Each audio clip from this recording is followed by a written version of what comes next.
ہمارے چینل کو سبسکرائب کریں، ساتھ ہی بیل آئیکن کو کلک کریں اور آنے والا بیان سب سے پہلے سننے کے لیے۔ بیان آپ فیس بک پر سن رہے ہیں تو پیج کو فالو ضرور کریں۔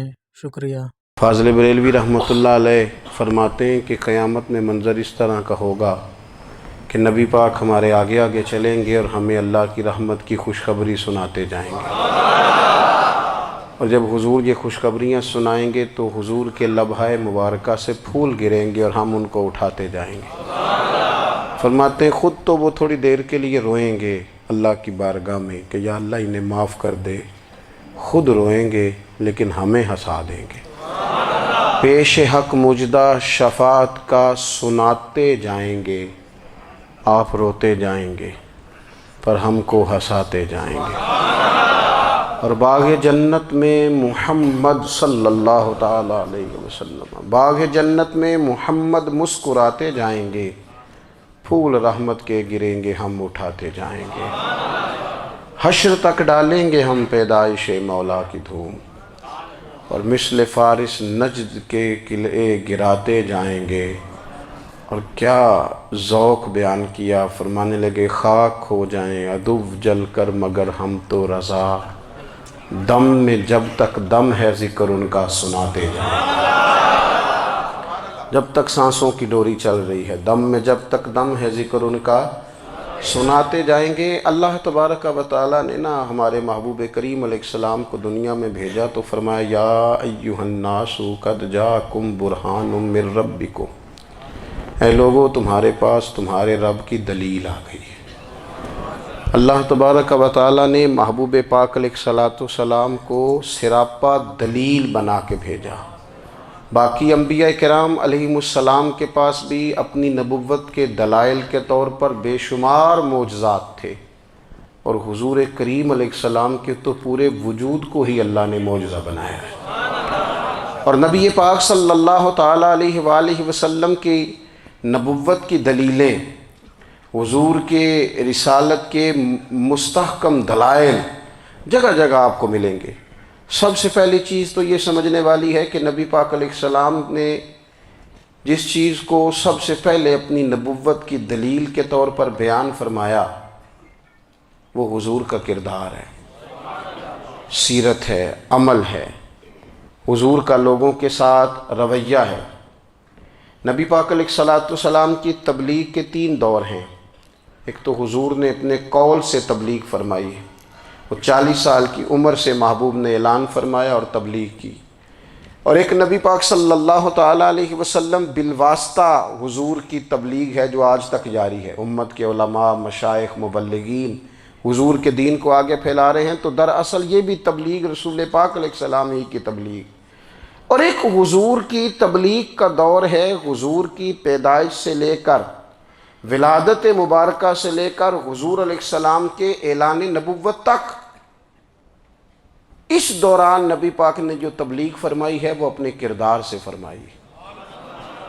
عرب کا وہ معاشرہ جو بڑا میلا کچیلا گدلا ہو چکا تھا، جس کے اندر سراسر مادہ پرستی کا زور تھا، جس کے اندر لوگ انسانوں کی خرید و فروخت کرتے تھے، جس کے اندر بیٹیوں کو زندہ دفن کر دیتے تھے، جس کے اندر جو آدمی جتنا زیادہ مضبوط ہوتا تھا اتنا زیادہ لٹیرا بن جاتا تھا، اس معاشرے کے اندر رسول کریم علیہ السلام نے 40 سال گزارے، اور اس طرح گزارے کہ جو بیگانے بھی تھے وہ بھی کہا کرتے تھے یہ صادق ہیں، یہ امین ہیں۔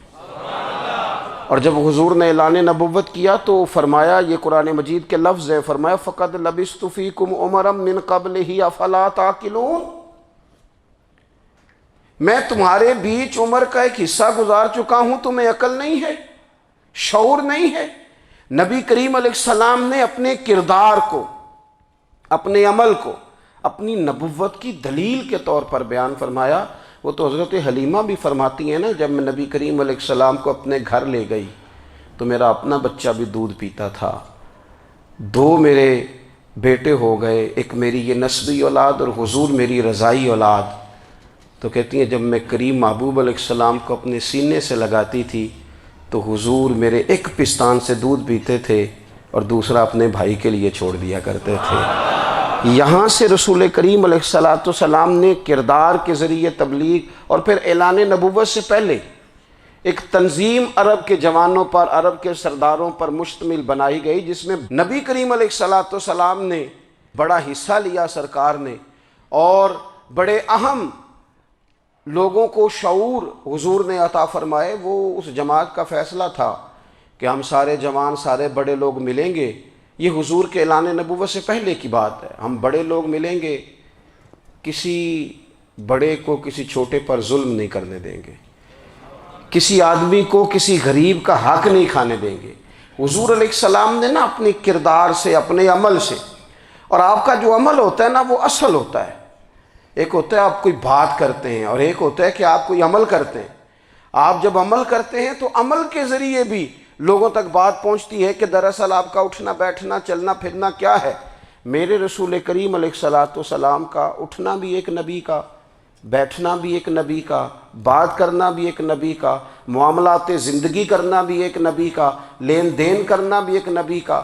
ایک شخص کہتے ہیں میں نے اعلان نبوت سے پہلے حضور علیہ السلام سے کوئی چیز خریدی تھی اور میں نے عرض کیا تھا آپ یہاں تشریف رکھیں، میں پیسے لے کے آتا ہوں۔ میں 3 دن کے بعد آیا۔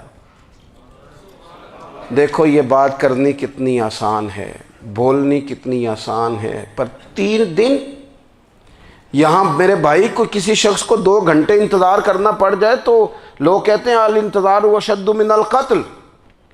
یہ تو قتل سے زیادہ تکلیف والا معاملہ ہے منتظر رہنا کسی کا۔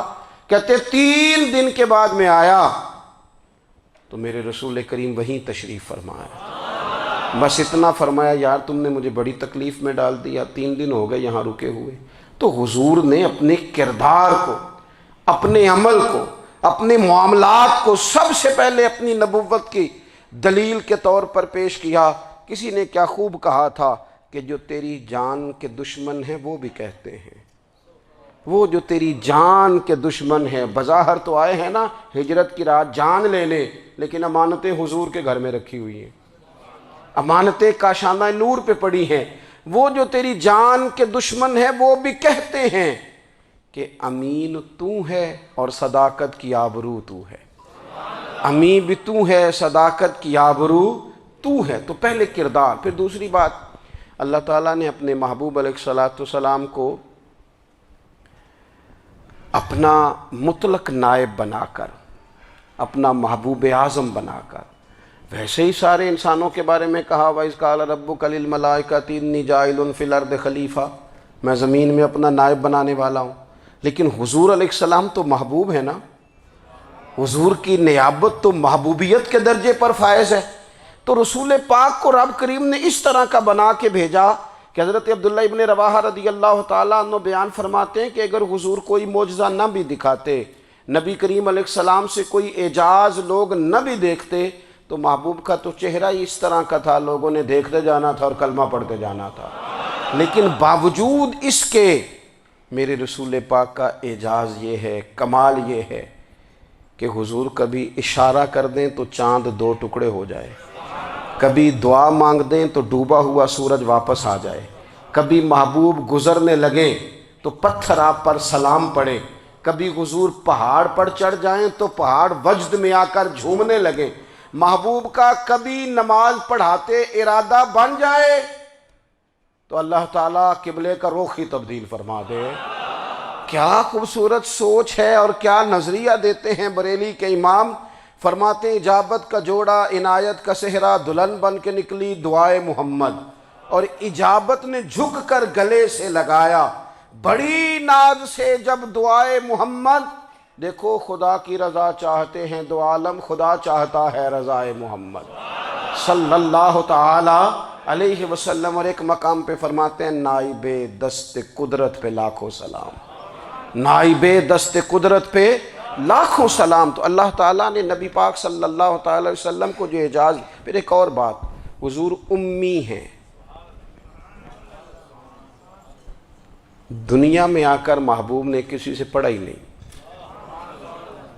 میرے محبوب نے جتنا پڑھا ہے رب کریم سے ہی پڑھا ہے۔ الرحمن علم القرآن خلق الانسان، رحمان نے قرآن سکھایا پھر انسان بنایا۔ اللہ تبارک و تعالیٰ کی بارگاہ کرم سے حضور نے لیا۔ رسول کریم امی ہیں، یہ بھی حضور کی نبوت پر ایک بڑی دلیل۔ دیکھو، ایک ہوتا ہے کوئی آدمی بچپن سے کسی چیز سے شغف رکھے اور جب اس کی عمر بڑی ہو جائے تو کہتے ہیں اس کا تجربہ بڑا ہو گیا ہے، یہ پہلے کوئی شعر کہتا تھا، کوئی ادبی جملہ کہتا تھا، تو اب اس کی یہ کام کرتے کرتے عمر بڑی ہو گئی ہے تو رسوخ حاصل ہو گیا۔ 40 سال کی عمر مبارک تک نبی کریم نے ایک شعر بھی نہیں کہا۔ حضور علیہ السلام نے کبھی کوئی ایسی بات، ویسے تو حضور کی ہر بات حکمت والی، لیکن جس کو عرب کے لوگ اپنے لہجے میں شاعری یا اپنے لہجے میں ادب کہتے تھے، وہ حضور نے بیان نہیں فرمایا۔ لیکن جب 40 سال کی عمر میں اعلان نبوت کیا تو پھر بڑے بڑے فصیح و بلیغ، بڑے بڑے سیانے طفیل بن عمر کہتے ہیں کہ اس شخص کو بھی میں نے دیکھا جسے بڑا ناز تھا اپنی فصاحت اور بلاغت پر، اور جب وہ حضور کے پاس آیا اور اس نے آ کے کچھ باتیں کی تو محبوب خاموشی سے سنتے رہے، اور جب وہ چپ کر گیا تو میرے کریم نے صرف سورہ فاتحہ پڑھی۔ کبھی اٹھتا تھا، کبھی بیٹھتا تھا، کبھی غور کرتا تھا، کبھی دائیں جاتا تھا، کبھی بائیں جاتا تھا، پھر کہنے لگا بتاؤ نا کلام کس کا ہے؟ فرمایا اس رب کا، اس رب کا، اس رب کا جس کا میں رسول بن کے آیا ہوں۔ نبی کریم صلی اللہ تعالیٰ علیہ وسلم امی ہیں، لیکن حضور نے کائنات کے رازوں سے پردے ہٹا دیے، نبی کریم نے جینے کے سلیقے بتا دیے، حضور نے ہر شخص کو اس کے مقصد حیات سے آگاہ کر دیا۔ نبی کریم علیہ السلام نے وہ فلسفہ حیات بیان کیا کہ لوگوں کو صرف جینے میں ہی مزہ نہیں آیا، مرنے میں بھی مزہ آنے لگا۔ لوگ آگے بڑھ بڑھ کے جانیں پیش کرنے لگے، اپنی اولادیں قربان کر، جو فلسفیوں سے کھل نہ سکا اور نکتہ وروں سے حل نہ ہوا، وہ راز ایک طیبہ والے نے بتلا دیا چند اشاروں میں۔ محبوب کریم امی ہیں، لیکن حضور نے اس طرح دنیا کو سکھایا، اس طرح دنیا کو پڑھایا، اس طرح حضور نے علم کے چراغ اور دیپ روشن کیے کہ قیامت تک جسے روشنی ملے گی نا، اسے صرف دروازہ مصطفیٰ سے ملے گی، اسے رسول کریم علیہ السلام کے در دولت سے ملے۔ کچھ لوگوں نے کہا کہ یہ اپنے پاس سے آیات بنا کے لاتے ہیں، اپنے گھر میں بیٹھ کے دعوے کر لینا تو کوئی مشکل کام نہیں نہ ہوتا، سارے لوگ ہی کر لیتے ہیں۔ بلکہ وہ ہمارے ایک بزرگ کہا کرتے تھے، خیالی پلاؤ پکائیے ٹکی ہو کدے بھی کاٹ نہ پائیے، کیونکہ کون سا پیسوں کا ڈالنا ہے، زیادہ ڈالیں آپ، اور زیادہ ڈالیں۔ بہت سارے لوگ ہیں آج بھی، کچھ لبرل ہیں بیچارے، کچھ دین بیزار طبقہ ہے، وہ کہتے ہیں جناب ہمیں تو جدید باتیں بتائیں، ہمیں تو نئے اسلوب کے مطابق لے کے چلیں، ہمیں تو او بھائی سن، میرے نبی پاک علیہ السلام نے فرمایا میرا قرآن کبھی پرانا نہیں ہوگا، اسے پڑھ کے دیکھ، اس کی جدت کا حسن دیکھ، یہ تو کھلا ہوا باغ ہے، تو ایک دفعہ اس کے قریب آئے گا تو خوشبو ملے گی، دوسری دفعہ آئے گا تو اس سے زیادہ تازی ملے گی، ایک دفعہ پھل کھائے گا تو مزیدار ہوگا اور دوسرا کھائے گا، ہو سکتا ہے شکل ملتی جلتی ہو لیکن ذائقہ بڑا نرالا ہوگا۔ تو تو صحیح نا، جب کچھ لوگوں نے کہا یہ خود سے بنا کے آیات لاتے ہیں تو فرمایا وَإِن كُنتُمْ فِي رَيْبٍ مِّمَّا نَزَّلْنَا عَلَىٰ عَبْدِنَا فَأْتُوا بِسُورَةٍ مِّن مِّثْلِهِ، اگر تمہیں کوئی شک ہے اس میں جو ہم نے اپنے بندہ خاص میں نازل کیا ہے تو تم بھی اس جیسی ایک آیت بنا کے لاؤ۔ اور چلو چیلنج کھلا ہی دے دیا، فرما وَادْعُوا شُهَدَاءَكُم مِّن دُونِ اللَّهِ، اللہ اور اللہ والوں کو چھوڑ دو، تفسیری ترجمہ عرض کر رہا ہوں، یعنی صحابہ کو چھوڑ دو، حضور کے ماننے والوں کو چھوڑ دو، باقی ساری دنیا کے کافر اکٹھے ہو جاؤ، ایک آیت بس قرآن جیسی لے کے آؤ، ایک آیت لے کے آؤ، ان کنتم صادقین، اگر تم سچے ہو۔ جوانوں سنو، کہا ایک آیت، اور یہ چیلنج آج تک قرآن مجید کا موجود ہے، آج تک وَإِن كُنتُمْ فِي رَيْبٍ مِّمَّا نَزَّلْنَا عَلَىٰ عَبْدِنَا فَأْتُوا بِسُورَةٍ مِّن مِّثْلِهِ، تم قرآن کے مقابلے کی ایک صورت لے کے آؤ اور سارے حمایتی اکٹھے کر لو اپنے، ان کنتم صادقین، اگر تم سچے ہو۔ جواب تو ادھر سے آنا تھا نا، لیکن کائنات کے رب نے جواب بھی خود دیا، فرمایا فَإِن لَّمْ تَفْعَلُوا وَلَن تَفْعَلُوا، اگر تم نہ لا سکے، اور فرمایا تم لا سکتے بھی نہیں، اگر تم نہ لا سکے اور تم لا سکتے بھی، نہ خنجر اٹھے گا نہ تلوار تم سے، یہ بازو میرے آزمائے ہوئے ہیں۔ وَلَن تَفْعَلُوا، تم لا بھی نہیں سکتے۔ فَاتَّقُوا النَّارَ الَّتِي وَقُودُهَا النَّاسُ وَالْحِجَارَةُ، پھر اس آگ سے ڈر جاؤ جس کا ایندھن آدمی اور پتھر ہے۔ اُعِدَّتْ لِلْكَافِرِينَ، بنائی کافروں کے لیے، بنائی مومنوں کے لیے تو رب نے جنت بنائی ہے۔ اُعِدَّتْ لِلْكَافِرِينَ، یہ دوزخ اللہ نے کن کے لیے بنائی ہے؟ اُعِدَّتْ لِلْكَافِرِينَ کہتا ہے کافر کے لیے بنایا۔ تو اللہ تبارک و تعالیٰ نے میرے رسول پاک صلی اللہ تعالیٰ علیہ وسلم کو وہ کتاب عطا فرمائی، اور پھر حضور کی فصاحت و بلاغت، معرفت۔ دیکھو ایک ہوتا ہے گھنٹوں باتیں کرنا، ایک ہوتا ہے کئی والیم پر مشتمل، کئی جلدوں پر مشتمل کتب کا لکھنا، اور ایک ہوتا ہے کسی بندے کا ایک بات کرنا اور سامنے والے کی طبیعت کو اتنا جگا دینا کہ اگلی بات فوراً ہی اس کی سمجھ میں آ جائے۔ اور حضور نہ کسی کی انا کو نہیں جگاتے تھے۔ ہم بعض اوقات کسی سے خطاب کرتے ہیں، بات کرتے ہیں تو سامنے والے کی انا کو جگا دیتے ہیں، ٹھیس پہنچاتے ہیں، وہ کہتا ہے چل پھر تگڑا ہو جا میں بھی آیا۔ حضور انا نہیں جگاتے تھے، میرے نبی پاک ضمیر جگاتے تھے تاکہ وہ شخص فیض حاصل کر سکے، اسے کچھ ملے۔ نبی کریم کا جو انداز تکلم ہے وہ اس طرح کا ہوتا تھا کہ انسان خود بخود کھل اٹھتا تھا کہ مطلب یہ بات ہونے کیا لگی ہے، مطلب حضور کیا فرمانے لگے۔ نبی کریم صلی اللہ تعالیٰ علیہ وسلم، ایک دن محبوب کریم نے صحابہ کے بیچ حضور کی فصاحت و بلاغت دیکھے، فرمایا محبوب نے کتنا نادان ہے وہ شخص جو اپنے ماں باپ کو گالی دے۔ کھلی ہو گئی لوگوں کی آنکھیں، کان کھڑے ہو گئے کہ یا رسول اللہ کون ایسا بدبخت ہے جو ماں باپ کو گالی دے گا۔ اب جب سوالات ذہنی سطح پر پوری طور پر ابھر گئے نا، تو اب رسول کریم نے بات سمجھائی۔ یہ ہے فصاحت و بلاغت، تیرے آگے ہیں یوں دبے لچے فصحاء عرب کے بڑے بڑے، کوئی جان منہ میں زبان نہیں بلکہ جسم میں جان نہیں۔ یا رسول اللہ کون ایسا نالائق ہے جو ماں باپ کو گالی دے؟ اب جب ذہنی سطح یہاں تک ابھر آئی تو اب حضور نے سمجھایا، فرمایا جب تم کسی کے ماں باپ کو گالی دو گے نا تو وہ بھی تو جواب میں تمہارے ماں باپ کو دے گا نا، تو فی نفس ہی یہ تم نے خود ظلم کیا ہے اپنے ماں باپ پر۔ کیوں تم نے ایسا لہجہ اختیار کیا کہ جس سے سامنے والے کی انا جاگ جائے اور وہ تمہارے مقابلے میں آ کر کے کھڑا ہو جائے؟ کیوں تم نے اس طرح کے انداز اختیار کیے کہ جس سے سامنے والا بھی سارے پنجے کھڑے کر کے باہر نکل آئے اور کہے آ جاؤ پھر میں بھی میدان میں حاضر ہوں؟ رسول کریم کی فصاحت بلاغت دیکھیں نا، حضور 2-4 جملوں میں ساری بات سمجھا جاتے ہیں۔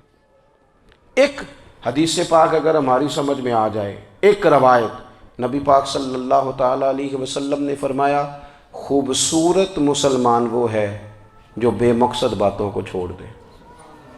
لو اس سے پوری زندگی سجائی جا سکتی ہے، ایک جملے سے پوری زندگی سواری جا سکتی ہے، کوئی لمبی چوڑی باتوں میں جانے کی ضرورت نہیں۔ کہا خوبصورت مسلمان یہ ہے جو بے مقصد باتوں کو چھوڑ دے، لا یعنی باتوں کو، کیا کہتے ہیں ہمارے دیہات کے لوگ، جڑے پنڈ جانا نہیں ادھر راہ پوچھنے دی، لیکن آج کل لوگ باز آندے یعنی جس بات کا بالکل تعلق نہیں نا وہ بات بھی کرتے جاتے ہیں، جس کا شعبہ ہی نہیں وہ بھی چھلانگ لگا کے اس میں آ جاتا ہے۔ ہم اپنا وقت ضائع کرتے ہیں، اپنی صلاحیتیں ضائع کرتے ہیں، اپنا نقصان کرتے ہیں، ہم اپنا کام صحیح کر کے نہیں کرتے اور دوسری ساری دنیا کو ٹھیک کرنا چاہتے ہیں۔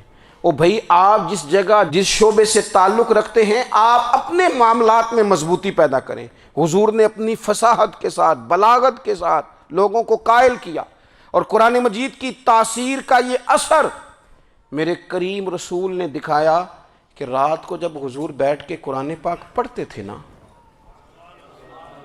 جب یاسین والے نبی خود یاسین کی تلاوت کریں، جب طٰہٰ والے محبوب خود طٰہٰ کی تلاوت کریں، غور کرو نا جب مدثر والے محبوب خود ان جملوں کو ادا کریں، یعنی جن کے بارے میں آیت آئی ہے جب وہی یہ آیت پڑھیں کہ اِنَّا أَعْطَيْنَاكَ الْكَوْثَرَ، یعنی جن کا ذکر ہو رہا ہے، جب وہ یہ بات کریں کہ یا ایھا النبی انا ارسلناک شاہدا ومبشرا ونذیرا لتؤمنوا باللہ ورسولہ وتعزروہ وتوقروہ وتسبحوہ بکرۃ واصیلا، جن کے بارے میں آیت آئی ہے، جب وہ یہ کہہ رہے ہوں کہ ورفعنا لک ذکرک، جب وہ کہہ رہے ہوں والضحیٰ واللیل اذا سجا، ذرا اس کیفیت کو دیکھیں جب محبوب خود پڑھ رہے ہوں، اور جو حضور پر آئی ہیں اس کا ذائقہ، اس کا لطف، اس کا انداز بھلا کیا ہوگا۔ حضور جب رات کو پڑھتے تھے نا قرآن پاک، تو جو پکے کافر تھے نا، ابو جہل جیسے لوگ، وہ بھی جھاڑیوں میں چھپ چھپ کے مدینے والے کی تلاوت سنا کرتے تھے، حضور کی تلاوت سنا کرتے تھے۔ یہی بہتر ہے کہ پردوں میں وہ پردہ پوش رہے، وہ اگر پردے ہٹا دے تو کسے ہوش رہے۔ رسول کریم علیہ السلام کی تلاوت کا سننا، قریب جانا، یہ اعجاز ہے۔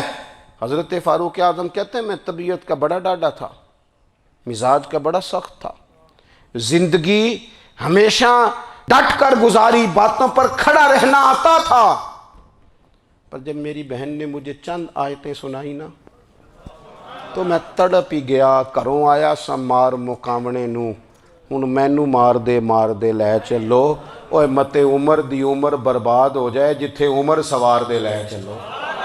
یہ اعجاز ہے رسول کریم صلی اللہ تعالیٰ علیہ وسلم پر نازل ہونے والی کتاب کا۔ پھر حضور نے خبریں دی، نبی پاک نے خبریں دی، حضور نے فرمایا روم فتح ہوگا، وہ ہوا۔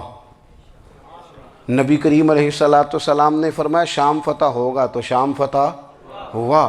فرمایا ایران فتح ہوگا، تو ایران فتح ہوا۔ سراقہ بن مالک کہتے ہیں ایک گاؤں پر بھی مسلمانوں کی حکومت نہیں تھی، ایک گاؤں پر۔ حضور مکہ مکرمہ سے نکل رہے تھے، مدینہ طیبہ تشریف لے جا رہے تھے، ابھی راستے میں تھے، میں 100 سرخ اونٹوں کے لالچ میں معاذ اللہ حضور کو گرفتار کرنے پہنچ گیا۔ محبوب نے حکم دیا، حضور کا معجزہ میں نے آنکھوں سے دیکھا، میرا گھوڑا زمین میں دھستا چلا گیا، میں نے معافی مانگی، حضور نے معاف کر دیا۔ میں نے سمجھا اچانک ہو گیا ہے۔ یہ منوانا بھی بڑا مشکل کام ہے۔ شجر و حجر پہچان گئے، انسان کی نظروں میں شاکی رہا۔ یہ کچھ ایسے لوگ ہیں جن کو منوانا توبہ توبہ، ماننے کو تیار نہیں، دیکھ دیکھ کے بھی ماننے کو تیار ہے نہیں، ماننے کو تیار ہی نہیں۔ کہتے ہیں کہ میں نے پھر چاہا آگے بڑھنا، تو پھر زمین کے اندر میرے گھوڑے کے پیر دھنسنے لگے، پھر معافی مانگی۔ کریم تیرے معاف کرنے کی ادا پہ بھی قربان جائیں۔ یہ نہیں فرمایا کہ تو بار بار یوں ہی کرتا ہے، فرمایا معافی مانگتا ہے، جا میں نے معاف کیا۔ کہتے ہیں 3 دفعہ میں آگے بڑھا، 3 دفعہ حضور نے معاف کیا، تو مسکرا کے فرمانے لگے تو یہاں مجھے گرفتار کرنے آیا ہے، وہ کیسر روم کا علاقہ فتح ہوگا۔ وہ کنگن جو پہنتا ہے نا ہاتھوں میں، بادشاہ کے کنگن معروف ہیں، وہ تیرے ہاتھوں میں آئیں گے۔ اللہ کرے آپ سمجھیں۔ یہ جو لوگ ڈری ڈری سہمی اور ہمارے بچے مایوسی کی معاذ اللہ باتیں کرتے ہیں، وہ دیکھیں حضور کس طرح کی گفتگو فرماتے ہیں۔ ابھی ایک گاؤں پر بھی اسلام کی حکومت نہیں، لیکن حضور کا خبر دینے کا انداز۔ کریم فرمانے لگے وہ کیسر روم کے جو کنگن ہوں گے وہ تیرے ہاتھوں میں آئیں گے۔ جناب سراقہ بن مالک فرماتے ہیں کہ میں مسلمان ہو گیا، حضور کا وصال ہو گیا، کنگن نہیں آئے۔ حضرت ابوبکر صدیق کا وصال ظاہری ہو گیا، کنگن نہیں آئے۔ جناب عمر کا دور آ گیا، سراقہ بوڑھے ہو گئے۔ کوئی بندہ پوچھتا نا کہ اب تو عمر ڈھل گئی ہے، زندگی کا پتہ نہیں، کہنے لگے نہیں میں نہیں جاتا، جب تک کنگن نہیں آتے اسرائیل کوئی نہیں آئیں گے، کیونکہ ساڈے نبی دی زبان ساڈے واسطے قرآن۔ جو دن کو کہہ دیا دن ہے تو دن نکل آیا، جو شب کو کہہ دیا شب ہے تو رات ہو کے رہی، اور خدا نے ان کی زبان کو وہ اختیار دیا، جو نکلی منہ سے ان کے وہ بات ہو کے رہی۔ اور فاضل بریلوی کا تو انداز ہی پھر انوکھا ہے نا، وہ تو کہتے ہیں وہ زبان جس کو سب کن کی کنجی کہیں، جس کو سب کن کی کنجی کہیں، اس کی نافذ حکومت پہ لاکھوں سلام۔ کہنے لگے نہیں آتے حضرت اسرائیل، فکر نہ کرو، بوڑھے ہو گئے تھے، نکلنا گھر سے بند کر دیا تھا، حضرت عمر کا دور تھا، کنگن آ گئے۔ حضرت فاروق اعظم نے ان کے پوتوں سے، نواسوں سے، بچوں سے کہا جاؤ بلا کے لاؤ، کا دادا جان بوڑھے ہیں، فرمایا تم کان میں کہہ دینا کنگن آ گئے، پھر تم دیکھنا تو صحیح۔ پھر حضرت سراقہ آئے، حضور نے جو خبریں دیں، نبی پاک علیہ الصلوۃ والسلام نے جو گزشتہ قوموں کے احوال بیان کیے، اور پھر میرے نبی پاک علیہ الصلوۃ والسلام نا دنیا میں عزتیں دینے آئے، عزتیں۔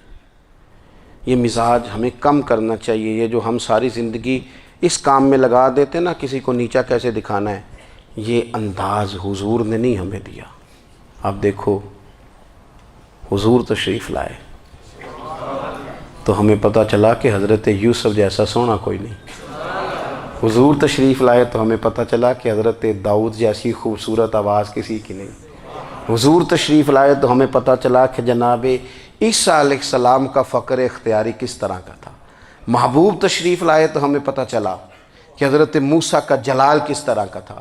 یہ تو حضور آئے تو نبی پاک علیہ السلام نے اس کی بھی عظمت بیان کی، اس کی بھی شان بیان کی، حضور نے بتایا کہ ابو بکر صدیق کی شان کیا ہے، فاروق اعظم کا مرتبہ کیا ہے، عثمان غنی کی حیا کیا ہے، مولا علی کی شجاعت کیا ہے، اہل بیت نبوت کی عظمت کیا ہے۔ حضور آئے عزتیں دینے، ماں کو عزت دی مدینے والے رسول نے، کہا جس کا باپ راضی ہو گیا اس کا رب راضی ہو گیا، فرمایا جو 2 بیٹیاں 3 بیٹیاں 4 بیٹی بہنیں یا 1 بیٹی یا بہن بیاہ کے آ گیا نا، اس طرح میری 2 انگلیاں جڑی ہوئی ہیں، میرے ساتھ جڑ کے جنت میں جائے گا۔ رسول کریم صلی اللہ تعالی وسلم نے عزت دی، عزت دی۔ حضور عزتیں دینے، کوئی اعزاز نہیں، ان پڑھ بندہ ہے، سادہ ہے، غریب ہے، مزدوری کرتا ہے، ہاتھوں پہ چھالے، یا رسول اللہ اس کا بھی کوئی اعزاز ہے؟ قربان جائیں، میرے کریم نے عزت دی، فرمایا محنت کر کے روزی کمانے والا تو اللہ کا دوست ہے، یہ اینٹیں اٹھانے والا، یہ مشقتیں کرنے والا، یہ صبح دیہڑی پہ جانے والا، یہ بیچارہ جو اچار سے روٹی کھاتا ہے، تو نے ہر شخص کی قسمت میں یہ عزت لکھی اور آخری خطبے کی صورت میں وصیت لکھی۔ رسول کریم نے ہر بندے کو اعزاز دیا، عظمتیں دی، حضور عزتیں دینے آئے، نبی پاک علیہ السلام نے اعزازات دیے، حضور نے نوازا، یہ ساری چیزیں میرے رسول پاک کی تشریف۔ اور پھر یہ جو حضور کے صحابہ اور اہل بیت ہیں نا، یہ بھی میرے نبی پاک کی نبوت کی دلیل ہے۔ اتنی جلدی انقلاب آیا نہیں کرتے، وہ کل تک جو رہزن تھے حضور نے راہبر بنا دیے، وہ لوگ جو کل تک ایک دوسرے کے گلے کاٹ کے کھاتے تھے، ایک دوسرے کو مارتے تھے، تکلیف پہنچاتے تھے، برادری ازم پہ لڑتے تھے، حضور نے بھائی بھائی بنا دیے۔ ایک پلیٹ میں کھانا کھانے لگے، سیدنا بلال حبشی، صہیب رومی، سلمان فارسی، حضور نے یوں کر کے ملا دیا۔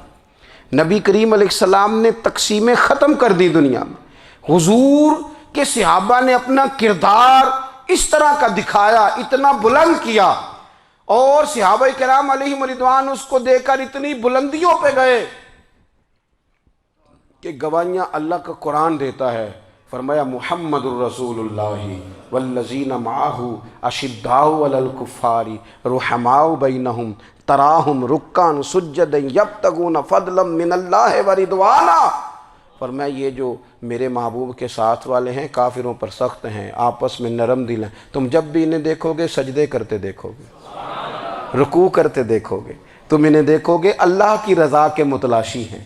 انہیں ساری مادہ پرستی سے نکال کر محبوب نے رب کی رضا کے رستے پہ ڈال دیا۔ میرے نبی کریم سید عالم صلی اللہ تعالیٰ علیہ وسلم کی نبوت کے دلائل کے طور پر یہ ساری چیزیں آئیں۔ بس میں بات سمیٹنے لگا ہوں۔ حضور کا جو اخلاق ہے نا، وہ بھی نبی کریم علیہ الصلوۃ والسلام کی نبوت کی بہت بڑی دلیل ہے۔ وَإِنَّكَ لَعَلَىٰ خُلُقٍ عَظِيمٍ۔ محبوب ہم نے آپ کو نا خلق عظیم کا مالک بنایا ہے۔ کچھ لوگ سمجھتے ہیں صرف آپ کا بولنے کا انداز ٹھیک ہو تو آپ با اخلاق ہیں۔ نہیں بھائی، بولنے کا انداز ٹھیک ہونا با اخلاق نہیں، سچ بولنا اخلاق کی علامت ہے۔ آپ کا حق بات کرنا اخلاق ہے، آپ کا صحیح گواہی دینا اخلاق ہے، آپ کا اللہ تعالیٰ کی طرف سے آزمائش آنے پر صبر کا مظاہرہ کرنا اونچا اخلاق ہے۔ رب نعمت دے تو آپ کا وجود ڈھلتا جائے شکر میں، یہ اخلاق ہے۔ رب کریم اگر آپ کو کسی وقت کسی آزمائش میں اپنی حکمت سے ڈالتا ہے تو عزت نفس کو برقرار رکھنا، خودداری کو برقرار رکھنا، یہ اخلاق۔ نبی پاک نے اعلیٰ ترین اخلاق کی بات بتائی، اعلیٰ ترین۔ حضور نے لوگوں سے بیعت لیتے وقت کہا تھا میرے ہاتھ پر بیعت کرو، چوری نہیں کرو گے۔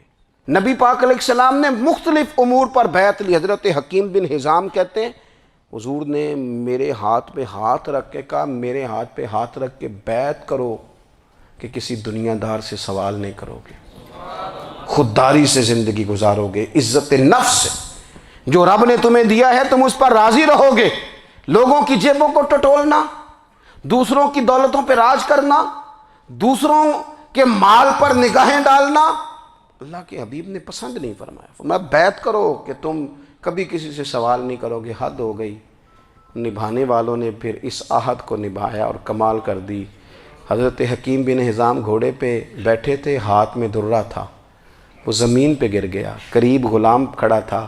حضرت حکیم بن حزام خود گھوڑے سے اترے، درہ اٹھایا، دوبارہ گھوڑے پہ بیٹھے۔ غلام عرض کرنے لگا حضور مجھے بتا دیتے میں اٹھا کے دے دیتا۔ آنکھیں چمک اٹھیں، فرمانے لگے کیسے بتا دیتا؟ اپنے رسول سے وعدہ کیا ہے کبھی کسی سے سوال نہیں کروں گا، کبھی سوال نہیں کروں گا۔ اللہ کے محبوب نے ہمیں اعلیٰ اخلاقی قدروں کی بات ہمیں سکھائی ہے۔ ہم دیکھتے ہیں کہ بڑی جلدی 2 4 5 لوگوں کے غصہ دلانے پر ہم ساری اخلاقی حدوں کو کراس کر جاتے ہیں۔ دوستو ہمارا ایک ویژن ہونا چاہیے، ہمارے ذاتی رویے بڑے معتبر ہونے چاہیے۔ لین دین کے معاملات کے اندر مسلمانوں کو بڑا صاف ستھرا ہونا چاہیے۔ ہمیں اپنی معاشی زندگی میں روزمرہ کے معاملات میں ہماری توجہات کا مرکز صرف اللہ رسول کی ذات ہونی چاہیے۔ رب کریم نے اپنی حکمت سے کسی کو کتنا دیا ہے یہ اس کی حکمت کے تقاضے ہیں۔ ہمیں اس نے جس رنگ میں جس حال میں رکھا ہے ہمیں اپنے رب کی رضا پر بہت زیادہ مطمئن ہونا چاہیے۔ اچھا پھر ایک اور بات، جن چیزوں کو ہم نے دکھ بنایا ہے نا یہ تو وہاں دکھ تھا ہی نہیں۔ مہینہ مہینہ چولہا نہیں جلا، لیکن کسی جگہ اظہار غربت ہے حضور کی اولاد پاک کا یا صاحب کا یا ازواج کا۔ مہینہ مہینہ چولہا نہیں جلا، لیکن یہ اخلاق عالیہ کا حسن دیکھو۔ اپنے گھر مہینہ مہینہ چولہا نہیں جلا، جو مانگنے آیا اسے جھولی بھر کے عطا فرمایا، کوئی دروازے سے خالی نہیں گیا۔ عزیز بھائی اگر زندگی میں اخلاقی قدریں ہم اپنا لیں اور ہم تھوڑا تھوڑا کر کے اپنے آپ کو تبدیل کریں، ساری زندگی توجہ رہی کہ فلاں کیا کر رہا ہے فلاں کیا کر رہا ہے، تھوڑا سا گردن کو جھکا کے اپنے اوپر توجہ ڈالیں، اپنے آپ کو وقت دیں۔ حضور کے اخلاق عالیہ کی روشنی میں، تعلیمات حسنہ کی روشنی میں ہم اپنے کردار و عمل پر تھوڑی توجہ دیں۔ اس وقت بہت بڑی تعداد میں امت مسلمہ ہے، اور ایسا نہیں ہے کہ دولت نہیں ہے، دولت سے بھی سرشار ہیں۔ ہمارے ہاں بڑے بڑے انجینئر ہیں، بڑے بڑے ڈاکٹر ہیں، لیکچرار ہیں، ہمارے پاس بڑے بڑے ہاسپٹل ہیں، بڑا کچھ ہے، لیکن کردار و عمل کے بادشاہ، اپنی زندگی تقوی کی روشنی میں گزارنے والے ان لوگوں کی تعداد کم ہے۔ اگر کوئی آج بھی سارے کام نیک کرے لیکن جائیداد میں سے بیٹی کا حق رکھ جائے تو پھر اس نے کیا میلاد منایا ہے؟ اگر آج بھی جو 2 4 لوگ بیچارے اس کے زیر دست ہیں، ملازمین ہیں، ان کے ساتھ اس کا رویہ انتہائی سخت ہو تو اس نے کیا میلاد منایا؟ اگر آج بھی وہ برادری ازم کی بنیاد پر دوستیاں کرے اور چھوٹے بڑے کی وہ تقسیم رکھے، جسے حضور نے فرمایا کہ قبیلے تو تعارف کے لیے، ورنہ کسی عربی کو اجمی پر، گورے کو کالے پر کوئی فضیلت نہیں۔ اگر کوئی آج بھی اس برادری ازم کا قائل ہے پھر اس نے کیا میلاد منایا؟ اگر کوئی شخص آج بھی اپنے آپ کو مادہ پرستی میں پوری طرح دھکیل چکا ہے اور رضا الہی کا مسافر نہیں بنا تو اس نے کیا میلاد منایا؟ اپنی طبیعتوں میں روحانی تبدیلی اور وہ خاص افکار جو حضور اپنے غلاموں میں پیدا فرماتے ہیں، ان افکار کو پیدا کرنا، سوچوں کو بدلنا، سوچوں کو، نظریات کو بدلنا، اپنے روزمرہ کے معاملات کا جائزہ لینا کہ ہم کس طرح آگے بڑھ سکتے ہیں اور کس طرح ہم ایک بہترین امتی اور ایک بہترین مسلمان بن سکتے ہیں، اس پر توجہ دینا، یہ میلاد ہمیں سبق دیتا ہے۔ اللہ تعالیٰ مجھے اور آپ کو عمل کی توفیق عطا فرمائے۔ آخر دعوایا ان الحمدللہ۔ بیان اچھا لگا ہو تو لائک کریں، شیئر کریں اور چینل کو زیادہ سے زیادہ سبسکرائب کریں۔